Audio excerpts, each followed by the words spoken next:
Maya wiped down the last table in her section and glanced at the clock on the wall.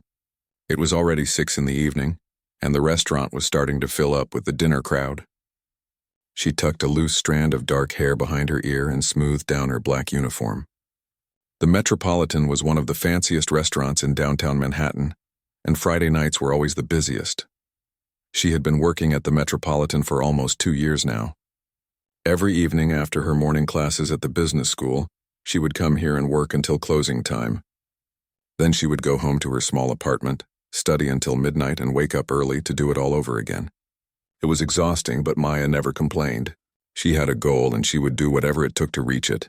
Her manager, Tom, walked past and gave her a friendly nod. He was a good boss, always fair and respectful to his staff. Maya appreciated that. She had worked at other places before where the managers treated servers like they were nothing.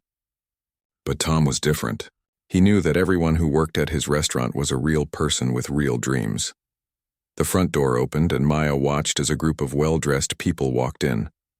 There were 6 of them, all wearing expensive suits and designer watches. They looked like they had just come from some important business meeting. The hostess led them to a large table in Maya's section. Maya picked up her notepad and walked over to greet them. She put on her professional smile, the one she had practiced hundreds of times. "Good evening, everyone. Welcome to the Metropolitan. My name is Maya, and I'll be taking care of you tonight." Most of the group barely looked at her. They were too busy talking among themselves about stocks and deals and other business matters. But one man at the head of the table looked up. He had sharp blue eyes and perfectly styled gray hair. His suit probably cost more than Maya made in 3 months. "Maya," he said, reading her name tag slowly. "That's an interesting name. Where are you from?" Maya had learned to be careful with this question. Some people asked it out of genuine curiosity. Others asked it because they wanted to put her in a box, to make assumptions about who she was. She couldn't tell yet which type this man was. "I'm from Morocco originally," she answered politely. "But I've been living here in New York for 3 years now." The man's eyebrows went up. "Morocco, really?" He turned to his colleagues with a smirk on his face. "Did you hear that, everyone? Our server is from Morocco." Something about his tone made Maya's stomach tighten. She had heard that tone before. It was the tone of someone who thought they were better than everyone else. "Well, well," the man continued, leaning back in his chair. He looked like he was enjoying himself. "Since you're from Morocco, you must speak Arabic, right?" "Yes, sir. I do," Maya replied, keeping her voice calm and professional. The man laughed loudly. His colleagues looked uncomfortable, but none of them said anything. "This is perfect," he announced. "I'll tell you what. I'll give you $1 million if you can serve me entirely in Arabic for the rest of the evening." His friends chuckled nervously. One woman at the table looked down at her menu, clearly embarrassed. But the man kept going. His voice got louder, like he wanted everyone in the restaurant to hear. "Come on, it'll be fun. $1 million. That's probably more money than you'll make in your entire life working here, right? All you have to do is speak Arabic. Unless, of course, you can't actually speak it properly.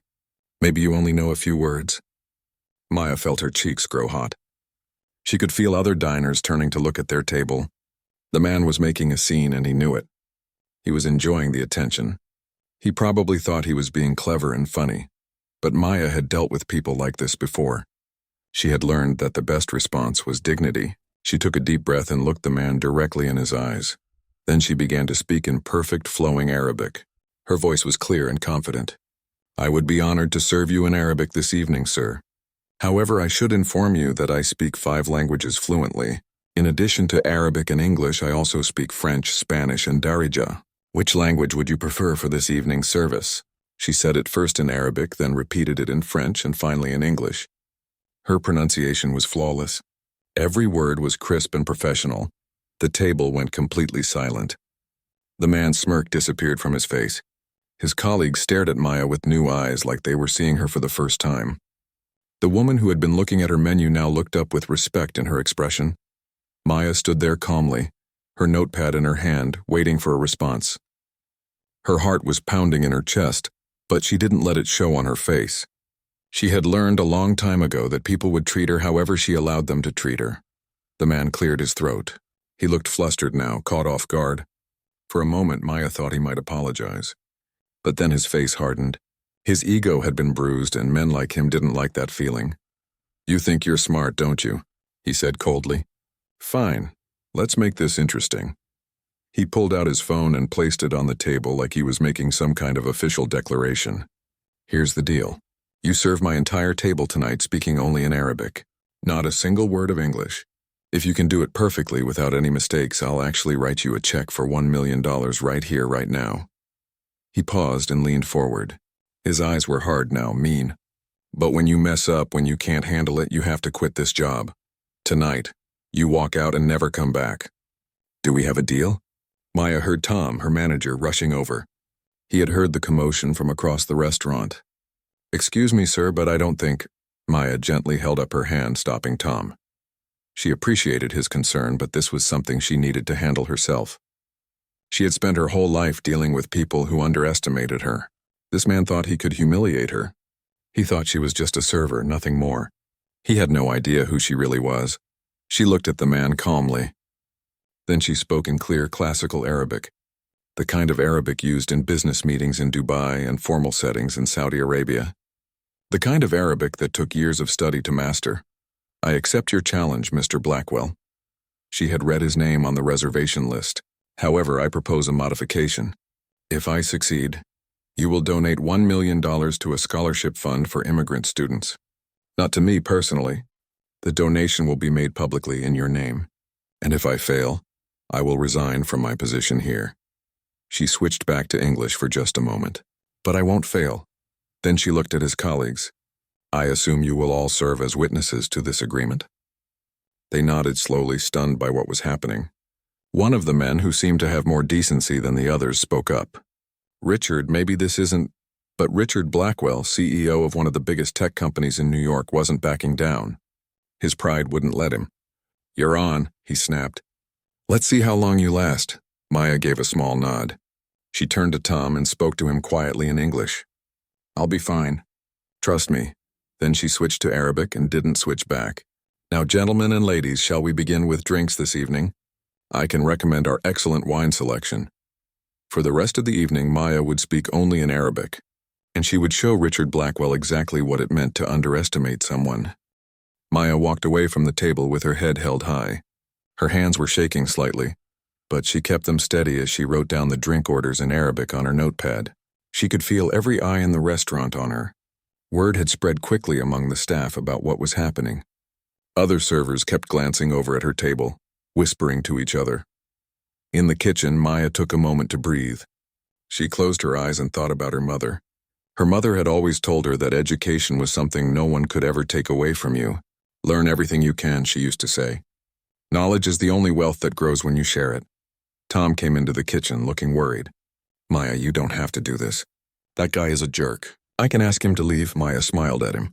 Thank you, Tom, but I need to do this. Not for him, for me. And for everyone else like me who gets looked down on because of where they're from or what job they do. Tom nodded slowly. Okay, but I'm watching that table like a hawk. If he gives you any real trouble, he's out of here. I don't care how rich he is. Maya picked up the tray of drinks and headed back to the table. She could do this. She had studied classical Arabic for years at university. She had worked in international business in Morocco before coming to America. She knew she was capable. But Richard Blackwell didn't know any of that. He just saw a server, an immigrant, someone he thought he could push around. She arrived at the table and began serving the drinks, announcing each one in perfect Arabic. Your whiskey, sir. Your white wine, madam. Your sparkling water with lime. Her pronunciation was beautiful, smooth like music. Richard watched her like a hawk, waiting for her to slip up. But Maya didn't slip. She moved gracefully around the table, professional and calm.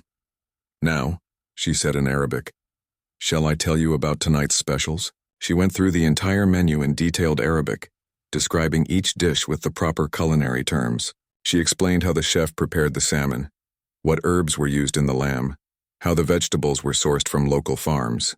It wasn't just translation. It was sophisticated explanation that showed deep knowledge of food and cooking. One of the men at the table, who clearly understood some Arabic, looked impressed. He leaned over to Richard. She's really good, he whispered in English. Richard's jaw was tight. Maya could see he was already regretting his challenge, but his pride wouldn't let him back down. The woman at the table, whose name was Jennifer, spoke up in English. I'll have the salmon, please, Maya responded smoothly in Arabic. The salmon is an excellent choice. Would you prefer it with the herb butter or the lemon sauce? Jennifer looked confused. She didn't speak Arabic. She looked at Richard helplessly. Richard translated reluctantly, his face red. She's asking about the sauce. Oh, lemon please, Jennifer said. Maya nodded and wrote it down. She continued taking orders around the table, speaking only in Arabic. When people responded in English, she would acknowledge them in Arabic and continue. It was clear that she understood everything perfectly. She just wasn't speaking English. As the evening went on, Richard tried several times to trip her up. He asked complicated questions about the wine list in English, hoping she would accidentally respond in English. But Maya was too smart for that. She would listen carefully to his question, then answer in detailed Arabic, forcing him to translate for the others if they didn't understand. He asked her about the restaurant's history. She explained it all in Arabic. He asked about the chef's background. She described it in Arabic. He even asked her opinion on current economic trends, trying to get her into territory where surely she would struggle with vocabulary. But Maya had studied business. She discussed economic policy and market trends in flawless formal Arabic that would have impressed any professor. The other people at the table were starting to look uncomfortable. They could see that Richard's cruel game had backfired. This wasn't some simple server struggling with a foreign language. This was a highly educated woman who was making Richard look foolish with every perfect sentence. When Maya brought out the appetizers, she described each one in Arabic with such detail and passion that even though most of the table couldn't understand her words, they could hear the knowledge in her voice. An older gentleman at the table named Robert spoke up.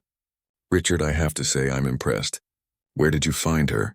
"Her Arabic is remarkable." Richard didn't answer. He just stabbed at his food angrily. Maya continued her work.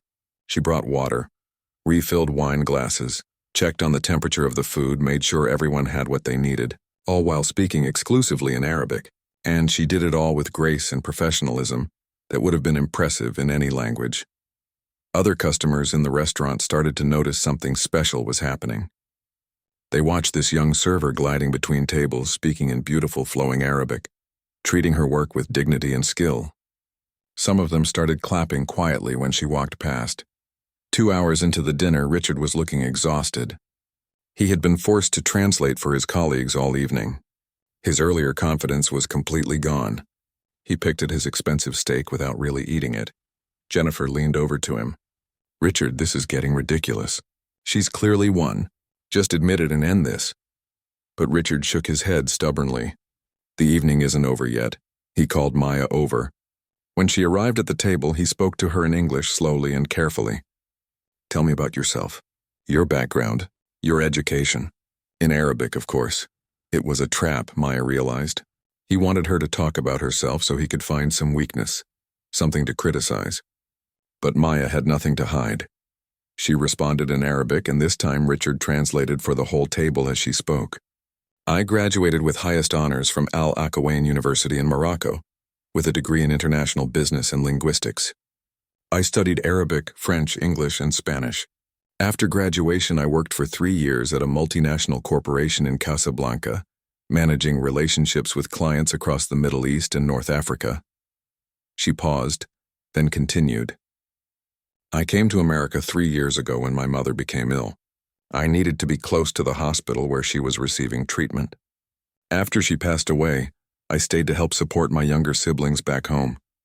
They are still in school." Richard translated this quietly. The table was silent now. Listening, Maya went on. "My degree from Morocco is not recognized here in the United States, so I am currently completing an MBA at the City University while I work. I work here at the Metropolitan 5 evenings a week. In the mornings, I work as a translator for a legal firm. On weekends, I tutor students in languages." She looked directly at Richard. "You asked me earlier if $1 million was more than I would make in my lifetime working here. The truth is, I don't plan to work here forever.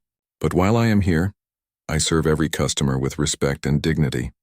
Because work is honorable no matter what form it takes." Richard stared at her. For the first time that evening, he looked truly uncomfortable. Not angry, not smug, just uncomfortable, like he was seeing something he didn't want to see.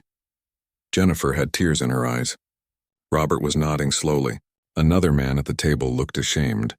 Maya stood there calmly, waiting. She had said what she needed to say. Now it was time to finish the evening. "Will there be anything else?" she asked in Arabic.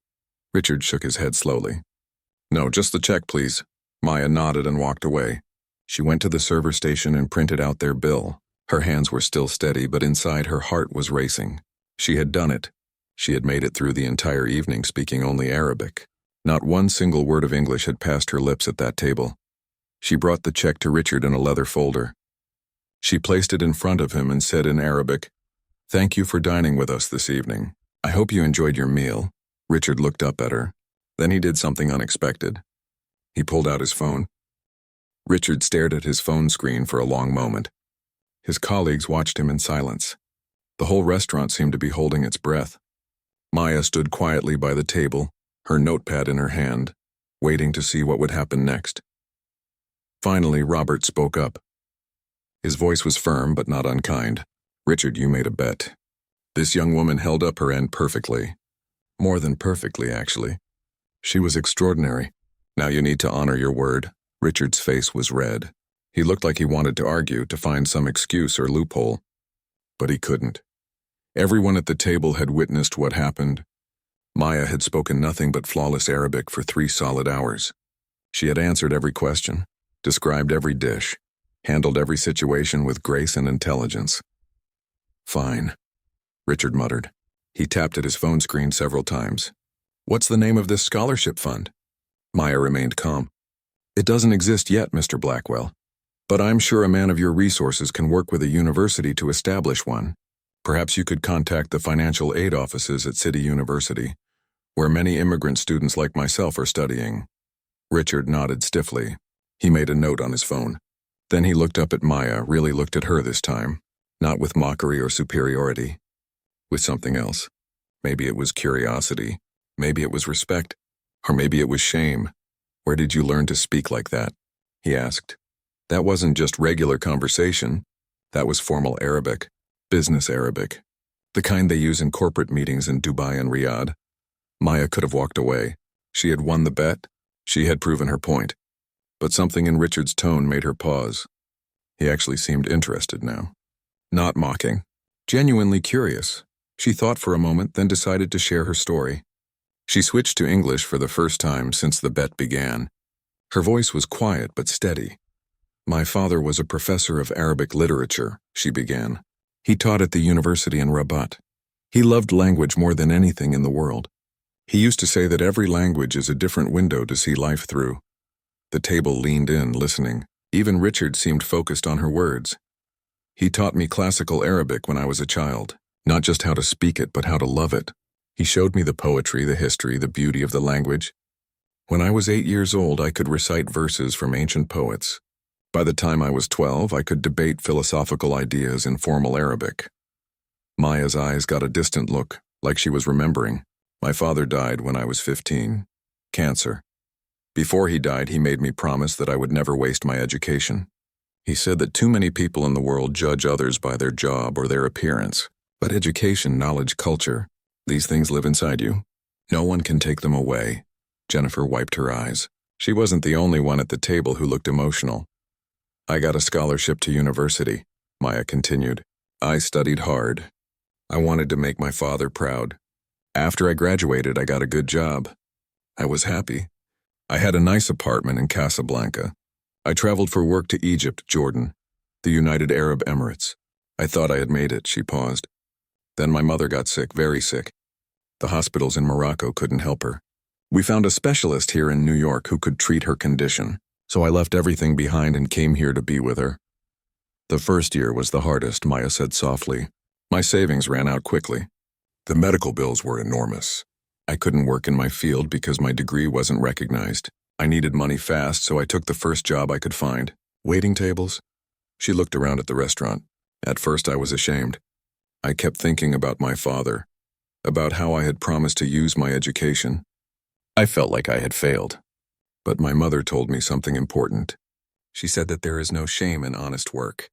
The shame is in treating others badly because of what work they do." Richard looked down at his hands. He seemed unable to meet Maya's eyes.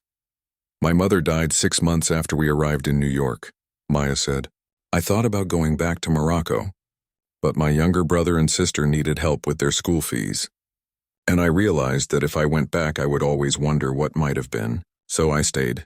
I decided to get an American degree so I could work in my field again. She smiled slightly. The Metropolitan gave me flexible hours so I could go to school in the mornings. Tom, my manager, he's a good man. He treats everyone with respect, and the work itself isn't bad. I meet interesting people. I learn about different types of food and wine. I practice my English with customers. But tonight, Maya said, looking directly at Richard, tonight you reminded me why I work so hard to never judge anyone by their job. Because you judged me. You saw a server and decided I must be uneducated. Simple. Not worth your respect. You thought you could humiliate me for entertainment. The table was completely silent now. Richard's face had gone pale. The thing is, Mr. Blackwell, you could have just been rude. That would have been bad enough. But you made it into a game, a bet. You offered me money like I was some kind of performer. You tried to make me choose between my dignity and financial security. Maya's voice was still calm, but there was steel in it now. What you didn't realize is that I would never have taken your money even if you had offered it seriously. Because I don't need your charity. I need opportunity. I need recognition of my skills and education. I need a fair chance to use my abilities. Robert nodded vigorously. You're absolutely right. And Richard should be ashamed of himself. Richard finally spoke. His voice was rough, like he was struggling with the words. I am ashamed, I mean. Everyone looked at him in surprise. Richard Blackwell didn't apologize. Ever. Everyone in the New York business world knew that about him. He was famous for his arrogance, his ruthlessness, his absolute confidence that he was always right. But now he looked up at Maya, and his eyes were different. You reminded me of someone, he said quietly. My mother. The table exchanged glances. No one had ever heard Richard talk about his mother. She was a cleaning lady, Richard continued. She cleaned offices at night so she could put me through college. She would come home at dawn exhausted with her hands red and raw from chemicals, and I would pretend I was asleep because I didn't want to see her like that. I was ashamed of her. He swallowed hard. I spent years working my way up, building my company, making money, and somewhere along the way, I turned into the kind of person who would have looked down on my own mother. The kind of person who judges others by their job instead of their character. Richard stood up slowly. You asked me earlier why I wanted you to speak in Arabic. The honest answer? I wanted to humiliate you. I wanted to show my colleagues how clever I was. I saw you as less than me, and I wanted to prove it. He looked around at his colleagues. But she showed me who was really small tonight. And it wasn't her. Jennifer stood up and walked over to Maya. I'm sorry we let this happen. I should have spoken up earlier. That was cowardly of me. The others nodded in agreement. One by one, they stood and apologized to Maya. Some of them looked genuinely ashamed. Others looked uncomfortable, like they didn't quite know how to handle the situation. Only Richard remained seated. He was still looking at his phone. Then he did something that surprised everyone. I'm not just going to donate $1 million, he said. I'm going to do something more important than that. He looked up at Maya. I want to offer you a job. At my company. Director of International Relations. We're expanding into Middle Eastern and North African markets, and I just realized I've been planning this expansion with people who don't understand the culture, who don't speak the languages, who don't have real connections to the region. Maya frowned. Mr. Blackwell, 12 hours ago you were mocking me. Now you want to hire me? That seems very sudden. It is sudden, Richard admitted. And I understand if you don't trust me, but I'm serious. 6-figure salary, full benefits, and we'll pay for the rest of your MBA. All of it. You won't have to work nights anymore.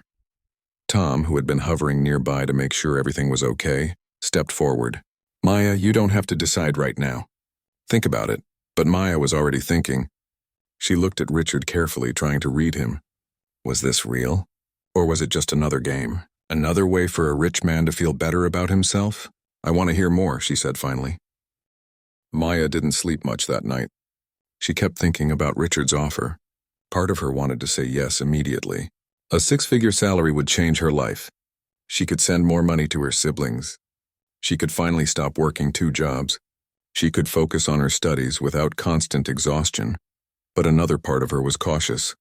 She had learned the hard way that wealthy, powerful people sometimes made promises they didn't keep.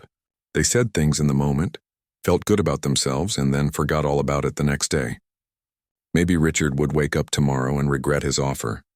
Maybe his pride would make him take it back. She was making coffee in her tiny kitchen the next morning when someone knocked on her door. It was early, barely 7 o'clock. She wasn't expecting anyone. Maya looked through the peephole and froze. Richard Blackwell was standing in the hallway of her modest apartment building, looking very out of place in his expensive suit. She opened the door cautiously. "Mr. Blackwell, how did you find my address?" Richard looked uncomfortable. "I called the restaurant. Tom gave it to me. I hope that's okay. I wanted to talk to you." Maya stepped aside to let him in, feeling self-conscious about her small studio apartment. It was clean but cramped. Nothing like the luxury Richard was probably used to. She didn't even have a proper table, just a small desk by the window where she studied. "I couldn't sleep last night," Richard said without sitting down. "I kept thinking about what you said. About dignity. About how I judged you." He pulled out his phone and showed her the screen. "I've already contacted 3 universities. They're all interested in partnering on the scholarship fund, City University especially. The dean called me back at 6 this morning. She was very excited." Maya took the phone and read the email. It was real. Richard had actually started the process. "But I'm not here just to talk about the scholarship," Richard continued. "I'm here because I meant what I said about the job. And I wanted to explain something to you before you make your decision." He finally sat down in the one chair Maya had, an old thing she had found on the street and fixed up. He looked tired, like he really hadn't slept. "I told you my mother was a cleaning lady," he said. "What I didn't tell you was that I spent most of my adult life trying to forget that. I changed the way I talked. I cut ties with people from my old neighborhood. I built this image of myself as someone who was born for success, who never struggled, who never knew what it was like to be looked down on." Richard rubbed his face with his hands. "But the truth is, I remember. I remember what it felt like when my rich classmates found out my mom cleaned their parents' offices. I remember how they suddenly didn't want to study with me anymore, how they made jokes, how they assumed I must be stupid or lazy because of where I came from." Maya sat down on her bed, the only other place to sit in the small apartment. She listened quietly. "I swore I would never be poor again, never be looked down on again. And I kept that promise to myself. I built a company worth billions. I made sure everyone knew how successful I was. But somewhere along the way, I became exactly like those kids who had mocked me. I became the person who judges others by their circumstances instead of their character." He looked at Maya directly. "Last night you held up a mirror, and I saw myself clearly for the first time in years. I saw what I had become, and I hated it." Maya didn't know what to say. She had expected a lot of things, but not this. Not raw honesty. Not vulnerability. "I'm not offering you a job because I feel guilty," Richard said. "Well, okay, maybe partly because I feel guilty, but mostly because I realized something last night. I'm about to expand my company into markets I don't understand, with a team of people who don't understand them either. We were going to fail, and I was too arrogant to see it." He stood up and walked to her window, looking out at the street below. "You speak 5 languages. You understand Middle Eastern business culture. You have actual experience working in the region. You've lived in multiple countries. You understand what it's like to be an outsider, which means you understand how to build bridges between cultures." Richard turned back to face her. "That's what I need. Not someone who speaks Arabic. Plenty of people speak Arabic. I need someone who can help my company understand that different markets require different approaches. Someone who won't just translate words, but will translate entire ways of thinking." Maya considered this. It made sense, actually, and it sounded like a job she would be good at. "Really good at? What exactly would I be doing?" she asked. Richard's eyes lit up. He pulled a folder from his briefcase and opened it on her desk. "We're planning to open offices in Dubai, Riyadh, and Cairo over the next 2 years. Right now, we're designing the rollout using the same strategy we use in America and Europe. But I don't think that's going to work." He showed her charts and plans. Maya looked them over, her business training kicking in. She could see the problems immediately. The timeline was too aggressive. The marketing materials wouldn't resonate with local audiences. The hiring strategy didn't account for local customs and expectations. "You're right," she said, pointing to several issues. "This won't work." You need to slow down here, speed up here, and completely redesign your approach here. Richard grabbed a pen and started taking notes as Maya talked. She found herself getting excited, explaining the nuances of doing business in different Arab countries, how Dubai was different from Riyadh, which was different from Cairo, how you couldn't just copy and paste the same strategy everywhere. They talked for over an hour. Richard asked questions and actually listened to her answers. He took pages of notes. By the end, he was looking at his plans like he was seeing them for the first time. "We would have failed," he said quietly. "If we had gone ahead with this plan as it was, we would have wasted millions of dollars and damaged our reputation in these markets." He looked at Maya with genuine respect. "I need you on my team, but I understand if you don't trust me yet. So here's what I propose. Come work for me for 3 months as a consultant. Contract position. I'll pay you what I would pay the director, but you don't have to commit long term. If after 3 months you don't like it, you can walk away. No hard feelings." Maya thought about it. A 3-month contract was safer than a permanent position.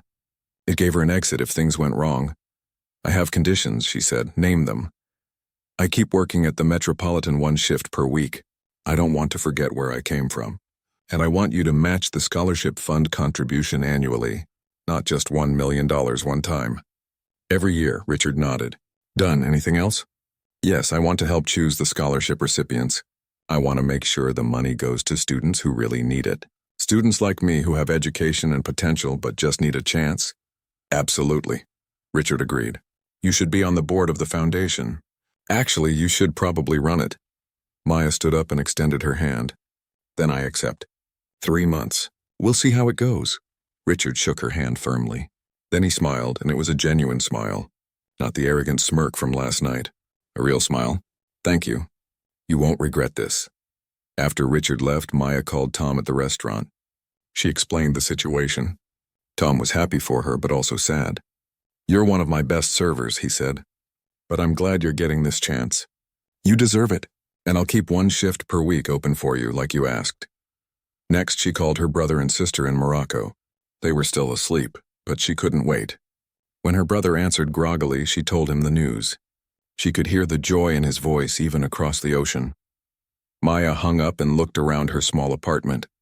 In 3 months, everything might be different.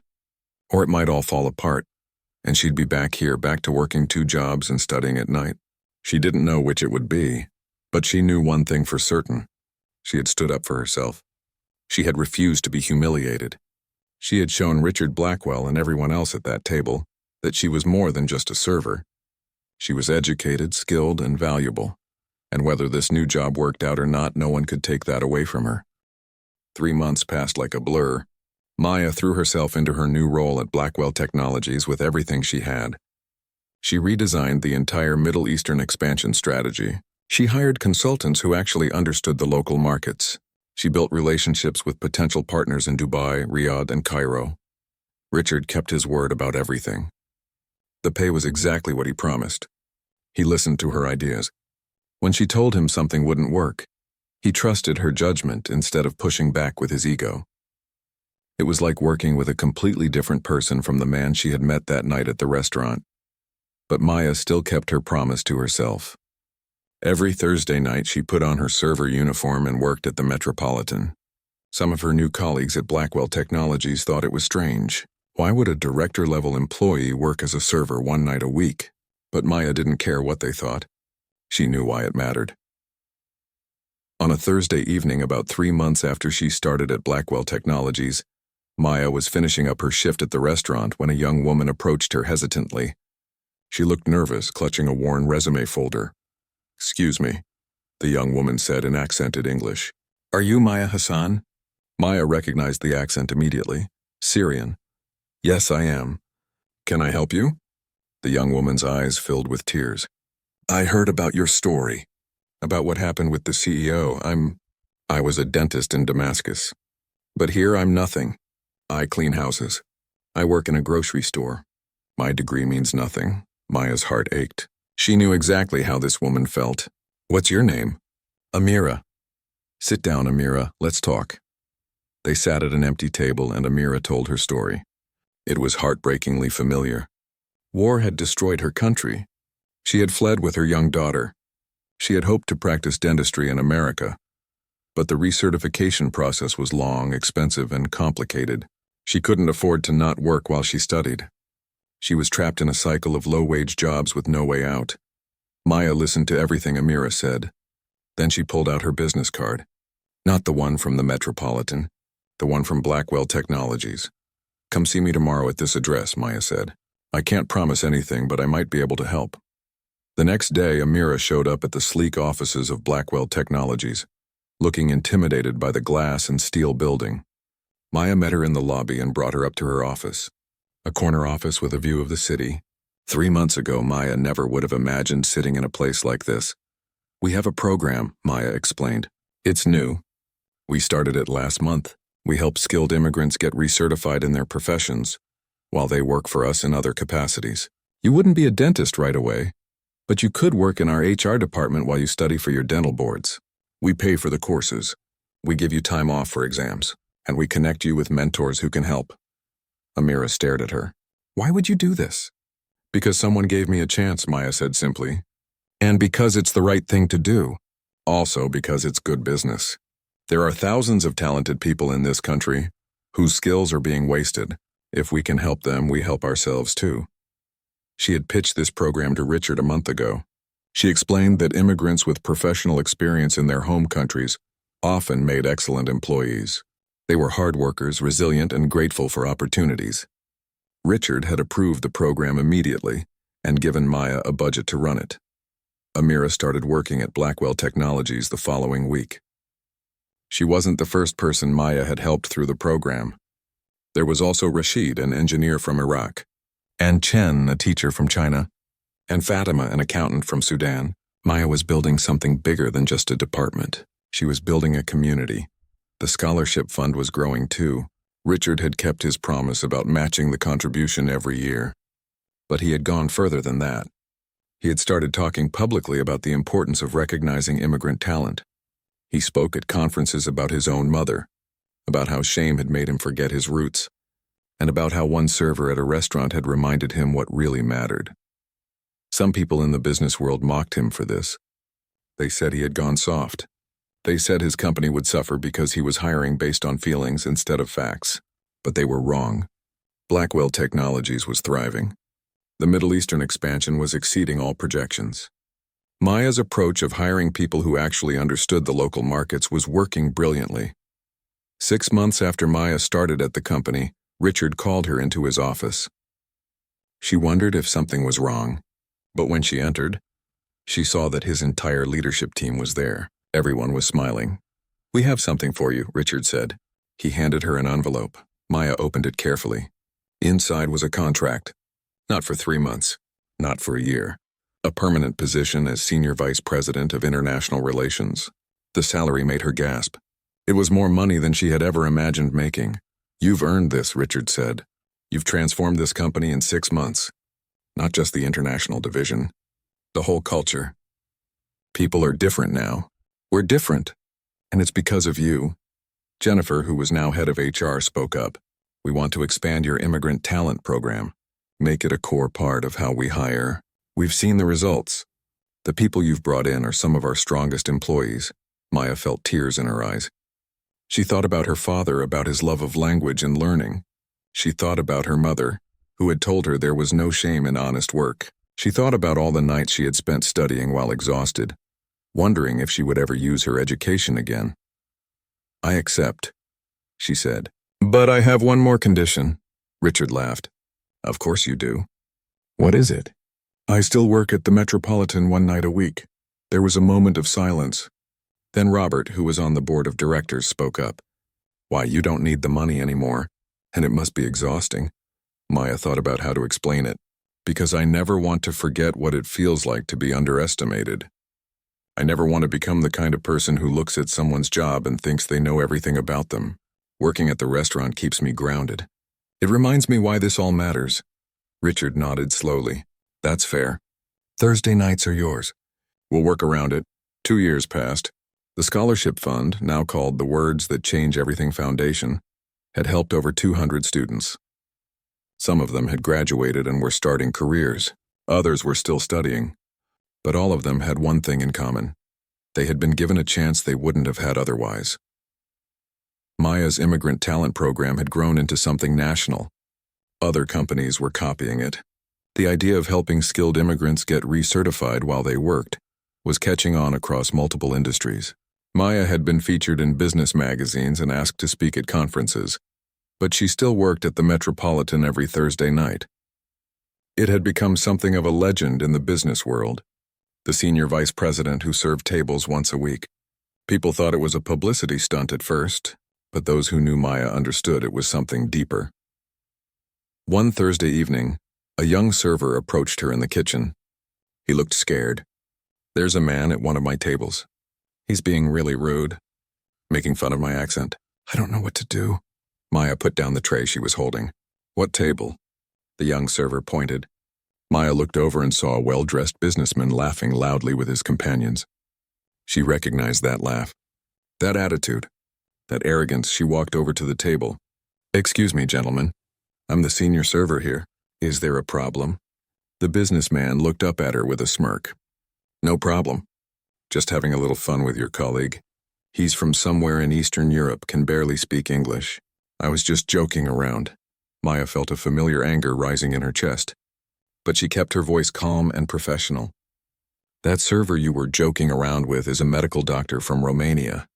He's working here while he completes his American medical certification. He speaks 4 languages fluently. How many do you speak?" The businessman's smirk faded. What? I asked how many languages you speak." You were mocking his English, but his English is his 4th language. "What's your 2nd language?" The man looked uncomfortable. "I don't—" "Just English." Maya nodded. "I thought so. Here's something you should know. Every person who works at this restaurant has a story. Every server, every cook, every busser. They're not just their jobs. They're human beings with dreams and talents and dignity." She pulled out her business card, the one from Blackwell Technologies. "If you'd like to discuss what real talent looks like, feel free to call me at my office. I'm the Senior Vice President of International Relations, and before that I was a server here, just like him." She walked away, leaving the businessman staring at the card in shock. The young server looked at her with gratitude and disbelief. Tom, who had witnessed the whole thing, came over shaking his head with a smile. "You know, I hired you 3 years ago because you were a good server, but watching you grow into who you are now, that's been the best part of this job." Maya hugged him. "Thank you for giving me a chance back then, and for letting me keep coming back." At the end of her shift,